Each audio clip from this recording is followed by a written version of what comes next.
there were things they decided not to go after. Energy, which Russia is basically producing and selling to fund the war, and the U.S. has decided not to do that. Is that just a domestic political calculation? Yes. In a short answer, I mean, there's hurting Russia and there's winning re-election, and both of these things to the White House have to happen. And if gas prices were to spike right now, as we're going into the summer months, that would be bad. Donald Trump would make hay of it. And if prices for aluminum and other things went up, that would affect so many products around the world that would. That would also be a tough political road for Joe Biden right now. So part of it is also, obviously, to keep prices from going up for the good of people, but it is a political calculation, absolutely. And, of course, driven through the Treasury Department. We spoke earlier today on Bloomberg with the Deputy Treasury Secretary, Wally Adeyemo, here on Bloomberg. Here's what he said. Important to remember that our objective remains the same, going after Russia's military-industrialized complex and their ability to earn money to prop up their economy and buy the goods they need to fight the war they want. What we're doing today is we are furthering those actions by going after companies in Russia that are helping to build military equipment. He spoke with our colleagues on Bloomberg Surveillance earlier. Wendy, why wait 2 years to do this when the message was we're doing all we can? That's right. I think the impetus was more to help Ukraine. The trouble is that war is good for economies.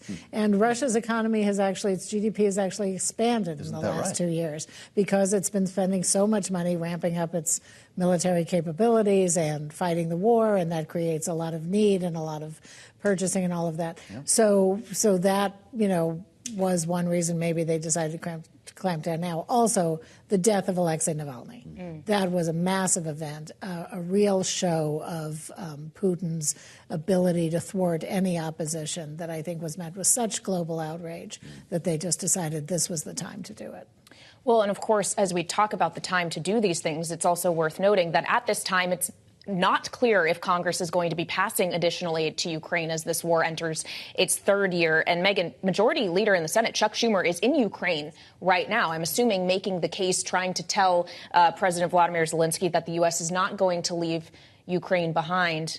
And yet, might we? Is that what this ultimately looks like right now? It's certainly a difficult case to make right now. Schumer today, when he was speaking in Ukraine, really tried to put the pressure on Speaker Johnson, invited him, asked him, implored him to come to Ukraine to see what was happening in the country as Russia mounts its offensive. Schumer's going to come back to Washington, and he's going to probably be met with a no from House Republicans who will also be returning to Washington this week. There's still the issue of the border, and what Mike Johnson has said is that they will not move on Ukraine unless they get all of their demands on the border, which is above and beyond anything the Senate Democrats would agree to. As opposed to a compromise. Yes. It's not lost on us that the Majority Leader has brought a delegation of all Democrats to Ukraine. And no surprise to see names like Jack Reed, Richard Blumenthal. He's got Michael Bennet and Maggie Hassan with him as well. Wouldn't it have sent a message to have a bipartisan delegation here? So what we saw in the weeks leading up to this trip was that sort of bipartisan support for Ukraine, not necessarily falling away. You still have Mitch McConnell supporting this, but they're very worried about going up too close. And a lot of this has to do with, as Wendy said, the election. We are coming up on the election. Donald Trump does not want this to happen.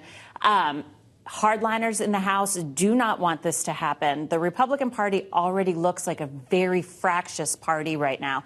And to try to keep some semblance of unity, you're seeing this sort of break away, which is only going to make it more difficult to get Ukraine aid to pass both chambers of Congress. Well, Wendy, Megan brings up Donald Trump and the fact that this is an election year, and the next real contest is tomorrow in South Carolina, where if polls are to be believed, Donald Trump is going to crush the former governor of South Carolina, Nikki Haley, in her home state. Yet she says she's staying in this thing no matter what. Is there a margin that would be just too bruising to her to continue? I don't think so. I mean, losing is losing.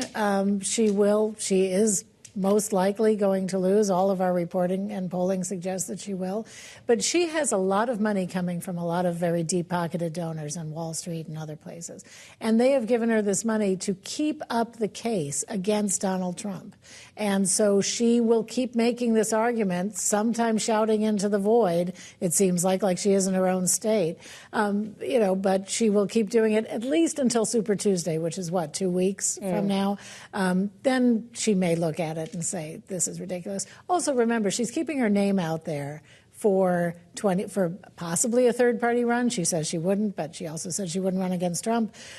Possibly 2028. She's only 52, so she has 30 or 40 years left to run for president. And, so there's a lot of reason to keep talking.